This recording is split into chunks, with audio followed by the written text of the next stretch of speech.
ಕೊಟ್ರು ಆಯ್ತಾ ಈಗ ನೋಡ್ರಿ ಈಗ ಹೋಯ್ತು ಹೋಯ್ತು ಹೋಯ್ತು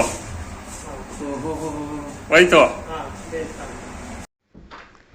ನೆಲಮಂಗಲ ತಾಲೂಕು ಸೋಂಪುರ ಹೋಬಳಿ ಯಡಹಳ್ಳಿ ಗ್ರಾಮದ ಹತ್ತಿರ ಫೋರ್ಸ್ ಕಂಪನಿಯ ಕ್ರೂಸರ್ ಒಂದು ಇಂಜಿನ್ ಸಮಸ್ಯೆ ಆದ ಕಾರಣ ಮೆಕ್ಯಾನಿಕ್ ಅನ್ನು ಕರೆಸಲಾಗಿತ್ತು. ಗಾಡಿಯ ಕೆಲಸ ಮುಗಿಸಿದ ಮೆಕ್ಯಾನಿಕ್ ಹೊರಟು ಹೋದ ನಂತರ ಕ್ರೂಸರ್ ಚಾಲಕ ತನ್ನ ದುರಹಂಕಾರದಿಂದ ಡ್ರೈವಿಂಗ್ ಸೀಟ್ ಮೇಲೆ ಕುಳಿತುಕೊಳ್ಳದೆ ಆಚೆಯಿಂದನೇ ಸೆಲ್ಫ್ ಹೊಡೆದ ಕಾರಣ ರಿವರ್ಸ್ ಗೇರ್ನಲ್ಲಿದ್ದ ಕ್ರೂಸರ್ ಸ್ವಯಂ ಚಾಲಿತವಾಗಿ ರಾಷ್ಟ್ರೀಯ ಹೆದ್ದಾರಿ 48 ಯಡಹಳ್ಳಿ ಗ್ರಾಮದ ಹತ್ತಿರ ಎರಡೂ ಬದಿಯ ಹಿಂಬದಿಯಿಂದ ಓಡಾಡಿದೆ.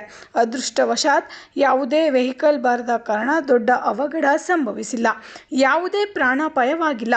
ಚಾಲಕನ ಬೇಜವಾಬ್ದಾರಿತನದಿಂದ ಇದೆಲ್ಲ ಕಾರಣವಾಗಿದೆ ಎಂದು ತಿಳಿದು ಬಂದಿದೆ.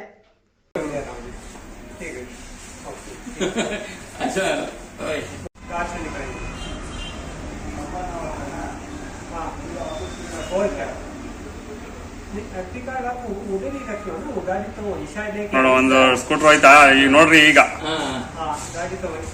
ಹೋಯ್ತು ಹೋಯ್ತು ಹೋಯ್ತು